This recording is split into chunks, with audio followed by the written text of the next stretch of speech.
What's up, guys? DK here with Collector's Impact, and today I just wanted to share 3 recent comic books that I picked up in the marketplace with you guys. A little bit of background: I actually don't have a giant comic book collection. I've always been more of a card collector for many, many years, though I did dabble in comic books a little bit. So my collection was mostly just raw books that I had picked up throughout the years.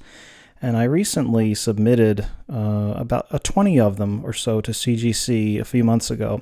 So those should be due back any minute now, and I will definitely reveal them on the channel when they come in.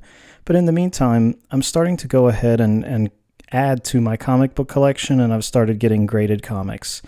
So I figured you guys are fans of that, I'm a fan of that, so let's just go ahead and I'll show you these 3 recent comics that I have. These are technically the very first graded comics that I've added to my collection.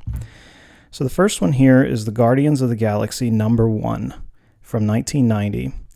This comic book, I mean, it's the very first issue, so I really like the Guardians of the Galaxy as a general rule, and I never had issue 1, so I figured instead of buying it raw and sending it in to grade myself, I'd just go ahead and buy it graded. Now, I didn't get a 9.8. I went for 9.6 because, of course, the prices are drastically different between those two. And to me, as just a collector, not necessarily a flipper of comics, 9.6 is fine, in my opinion. It's a 9.6 white pages. Maybe in the future, if I get really big into collecting comics, I might go for some 9.8s. But this will give you a general feel of what I'm going for here. And sorry about the reflection. Hey there. This is definitely some super bright lighting on these pretty reflective plastic cases. But so that is the first one that I picked up for my collection. Got it for a pretty reasonable price considering how crazy the comic books are getting recently. I actually got this for under $100. So in 2021, I'm going to say that's probably pretty good.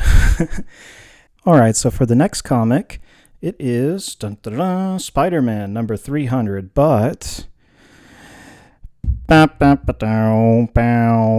a 6.0. But hey, it's got one of those custom labels. It has the Venom label, which is really nice. So this was recently graded, and they paid for that special label treatment. The case is in outstanding condition. Overall, I'm very happy with it. The price didn't completely destroy me or anything like a 9.8 would right now in 2021 here. So I'm very happy to have it. Honestly, it's just one of these scenarios where I used to have this comic a long time ago, right? So I had issue number 300 in my personal collection ungraded. And of course, like with anyone who's growing up and doing things in life, I was in college and needed money, so I sold it. I sold my raw copy, which I would estimate would have probably graded a 9.6. It was beautiful. So I sold that comic book for like $200.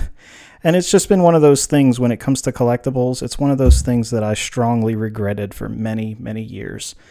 So I figured that since I am going ahead and adding to my comic book collection, and I of course had a lot of other Spider-Man issues that I did send in for grading and will continue to send in for grading. I have quite a lot of Amazing Spider-Man and Spectacular Spider-Man, Web of Spider-Man, all of those kind of 90s Spider-Mans and a few 80s and 70s in there too. But anyway, I did have this. I sold it, so I wanted one back.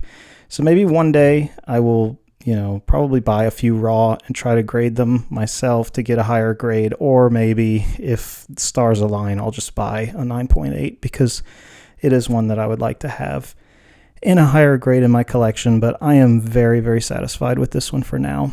So just having one makes me happy.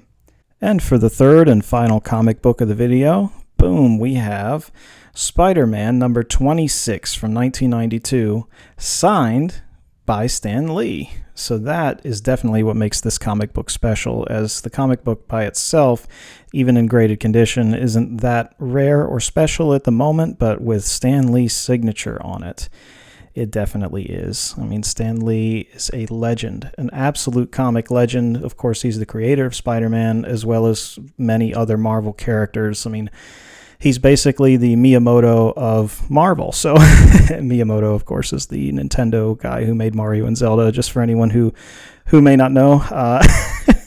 But anyway, this Stan Lee having a signed, certified copy of his, signature on one of these really cool books with this 3D lenticular sort of graphic is awesome.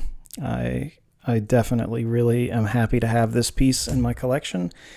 And that is one that I don't plan to sell anytime soon at all. I wouldn't be surprised if that gets passed down to my kids one day, just because, yeah, it's awesome. So I definitely am in the market to acquire some more of those. Eventually, when I get the funds, I would like to have at least 3 in my collection. 3, not the same issue, of course, just 3 certified Stan Lee comics.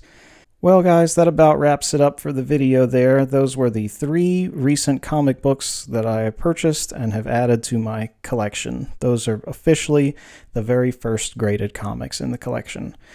So I'm pretty stoked about it, honestly, and I can already sense, my spidey senses are tingling that this is not the end, I'm definitely going to be getting more.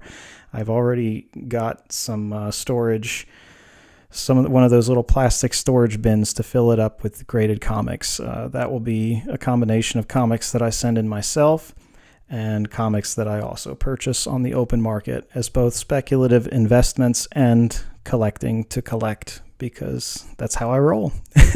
Anyway, guys, thank you very much for coming by. If you liked the video, definitely give it a thumbs up. It really helps the channel.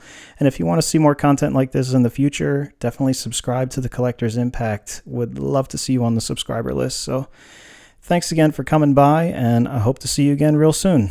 Take care.